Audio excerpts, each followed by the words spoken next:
Hey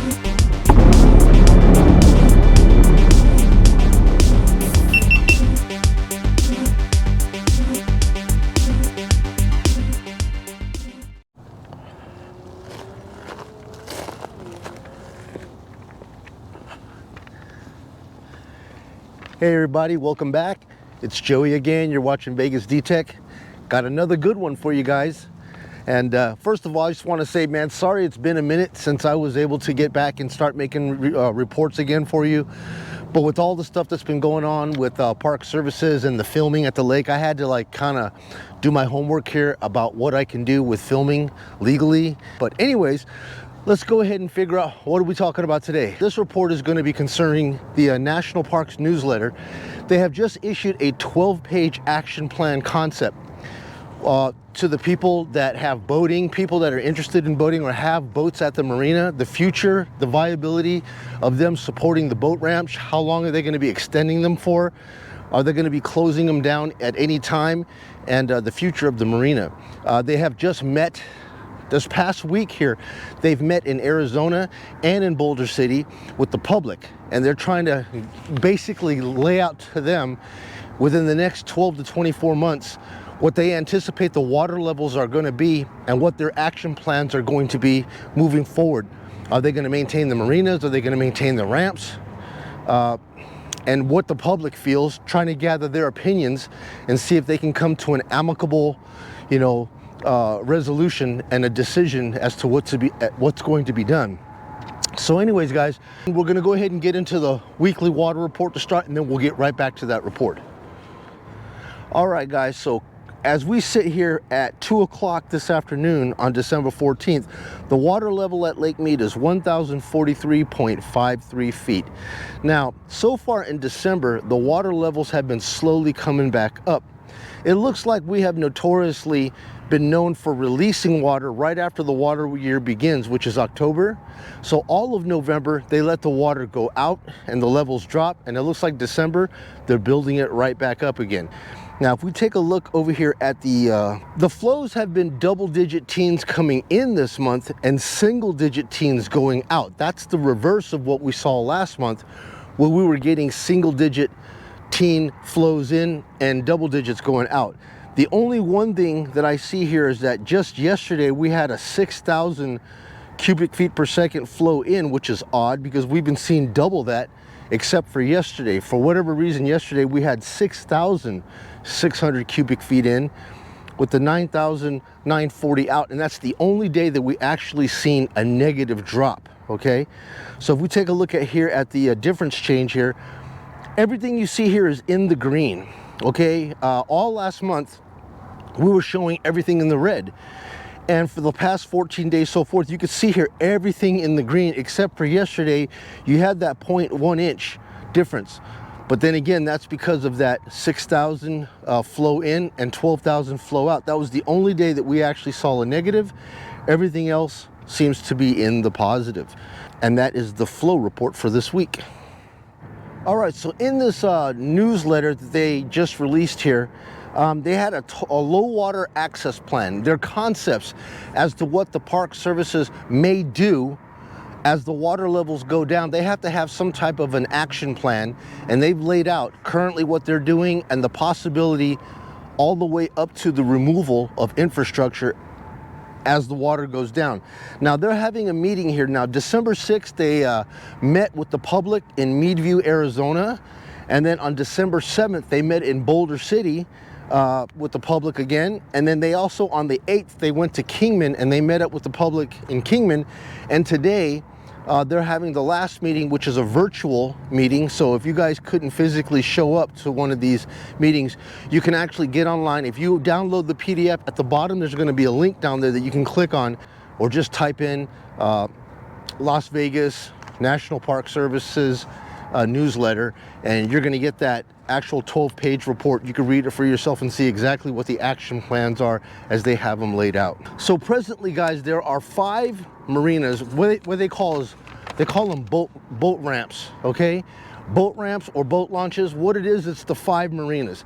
Now, the current 5 marinas that are on Lake Mead right now are going to be Echo Bay, Colville Bay, Hemingway Harbor, which is the Las Vegas Marina. Then you've got 2 on the Arizona side, which is going to be South Cove and Temple Bar. Now, National Park Service is basically saying that they will maintain the ramp and extend the concrete and extend those waffle boards to a level of 1,000 feet. After that, they're just going to take a look and see how people are able to launch their boats. Can they do it in an efficient manner that's safe and not get stuck? And the park services will just watch after the 1,000 feet. If they can safely have people come out there and launch their boat, they're going to continue to let them. And if not, then at that point they'll decide whether to put a barricade across it and close the last boat launch out at the lake. When we think about the sustainability of the marina, it goes further than just the marina. Boulder City has many businesses there that have been in business to sustain and maintain maintenance and do boat repairs at the marina for over 65 years, okay? And if Park Services decides that they're going to actually initiate concept 3, which is the removal, what does it say here? I'm just going to sit there and take a look at this with you. Then the next thing is going to be the concessions. The concessions is the marina, the food, the personnel, the fuel.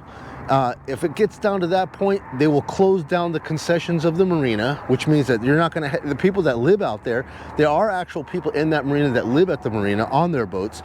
They're not going to have fuel, staff, or food anymore. Then the next thing is they're talking about the infrastructure.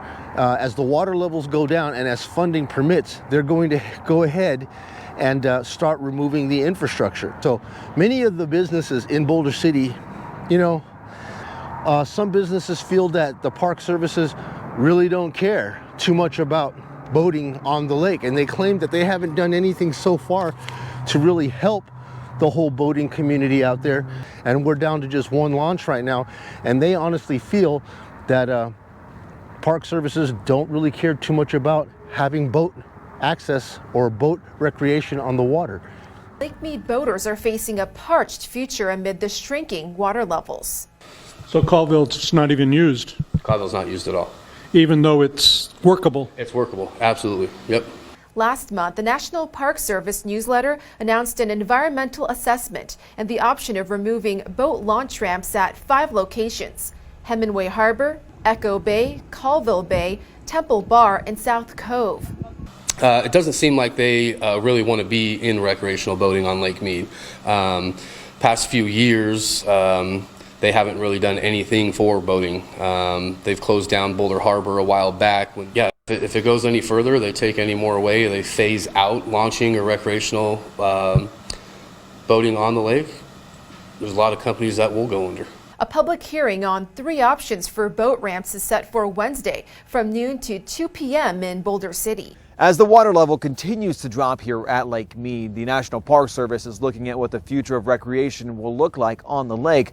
Boaters and people who depend on the marina showed up to one meeting today to express their concerns about possible plans that are on the table. Chip Murrow has worked on the lake for years. 10 years. Like many others, the boat mechanic has watched the lake level drop. What are we going to do if it keeps going? It's a question even the Park Service is trying to answer. It's an important day. Hundreds showed up to a meeting in Boulder City. Well, we're at 10:43 today to learn what the future could hold for Lake Mead. So Hemingway is slated to stay open through 2023. The meeting is being put on by the National Park Service. They are looking for public input on an environmental assessment and sustainability plan for the lake. They're trying to predict what could happen to marinas and boat ramps because of the lowering water level.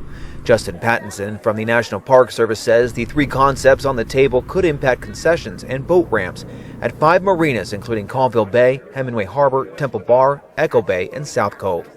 What those ranges are really based off of potential future lower water levels, as well as different funding availabilities in the future. Boaters and people who depend on the lake, the businesses, the people, showed up to express their concerns with some of the concepts, including Bruce Nelson, the vice president of Las Vegas Boat Harbor. Without that access to Lake Mead, Boulder City, Las Vegas, Henderson, just the people that live here lose a great thing. The ideas being considered vary, They're shooting themselves in the foot. but some concepts could seriously impact or stop ramp extension and concession operations altogether. Boulder City local and voter Warren Nowak worries there is a lot to lose. Well, I'd like to see them preserve the marinas for everybody, but The Park Service asked attendees for feedback and concerns to come up with a plan. It's complex and it's difficult. Yes.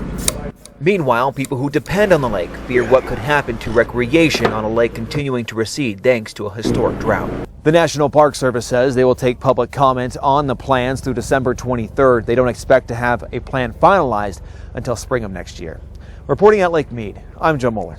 Is that the National Park Service says that as the water levels have gone down, down, and down, they've had to keep extending the boat launch ramps.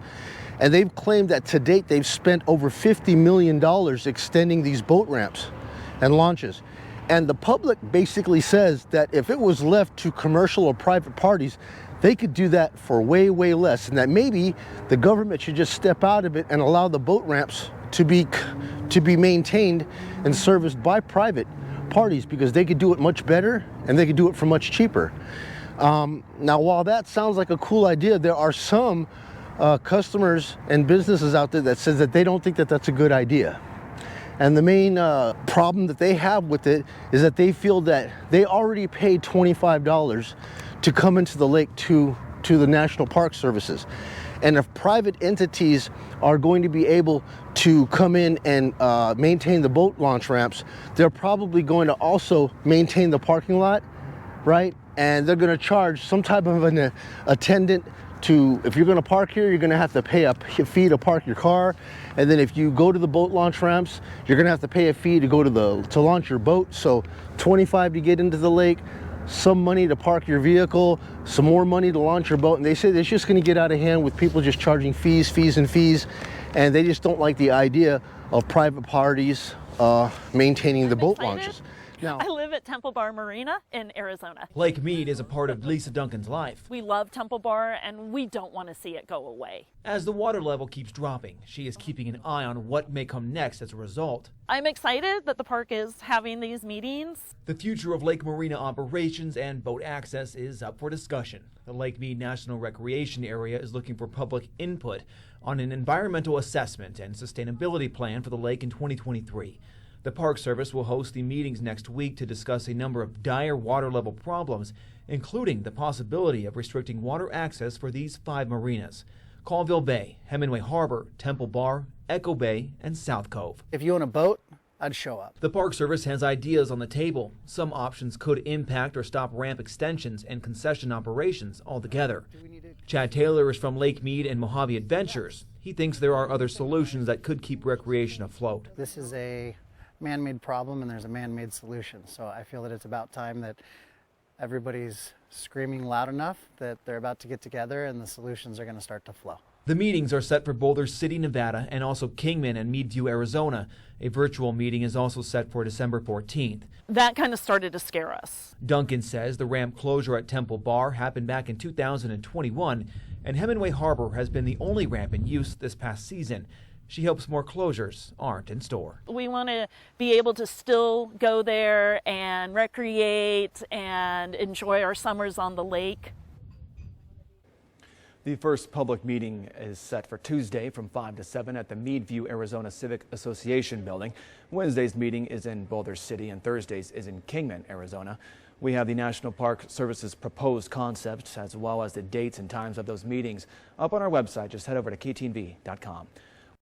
all right, guys, so the last thing I want to talk about is something that I seen that the news went out there and was discussing, and their concerns are, what if they shut down the marinas and start removing the infrastructure? What are they going to do with all the boats that are currently docked at the marina?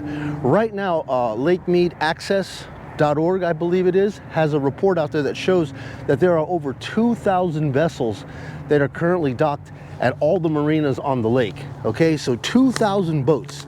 And they're saying that 98% of the boats that are actually docked at the marina don't even have trailers to get them out. it was kind of like a one-way thing where they put them out there and they never thought they would have a problem, that they would always have access at some point. If they needed to remove their boat, they could get it out. But if they kill that last ramp at Hemingway, there's going to be no way for them to get their boats out. And like I said, 98% of them boats don't even have trailers anyways. But that's not the only problem. The next problem I see there are those houseboats, those big 75-foot houseboats that you see out there. Guys, there are no trailers for the big 75-foot houseboats. Those guys are going to require a semi with a flat bed on it to come out there and a crane to come get that houseboat up and put them onto the rig in order to get them out. And I don't know, I mean, I'm not an avid boater. I think in the entire time that I've been here in Las Vegas, I've only been out on the lake one time in a pontoon boat to go fishing with a couple of high school friends. But I believe that the price to remove a houseboat like that has to be around 10,000 bucks to get a flatbed semi to come out there and a crane to come lift your boat to get it out of the water. And for the people that actually live out on those boats, they currently have all the facilities, water, electricity, food, fuel. They have all that being provided by the marina. If Park Services decides that the water is going to get so low that they're going to be removing the marina completely, where do these boats go? You know, even if they were able to get the funding and find the finances to remove the boat and get them into storage, I don't know of any boat storage facilities that allows people to live on their boat. So those individuals that own them boats are not only going to have to pay a storage fee, now they're going to have to go figure out where they're going to live as well. So you can see this is a debacle that is ongoing right now. Park Services are meeting with the public to discuss with them this concept plan of what they propose to do. I believe that it's kind of like a notice, you know what I mean? They call it a public meeting to have open discussions for the future. But we already know if the funding is not there for Park Services to maintain these ramps, they just close the ramps, period. And if the funding is not there, they're eventually going to pull the plug on the marinas and no more boating on the lake. I can't even imagine a day where there's no boating on the lake. But this is the debacle that is going on right now. And we're going to have to keep an eye on this to see where it's going, moving on and moving forward to the future. And that's the report for today, guys. So anyways, all right, guys, so that's everything I have for you for this week. If you guys like the information, you found it beneficial, useful, or helpful, do me a kindness, guys. Hit the like button, subscribe if you haven't done so already. Also, tap that bell if you want to be notified with any of my future videos so that I can get it up onto your screen in a manner as soon as I get them loaded and ready for you, okay? So guys, that's it. I hope you guys are doing well. I hope you guys have a happy holidays as well, okay? So anyways, it's Joey. You're watching Vegas D-Tech. You guys take it easy. I'll catch you guys in the next video. You guys take care now. Bye.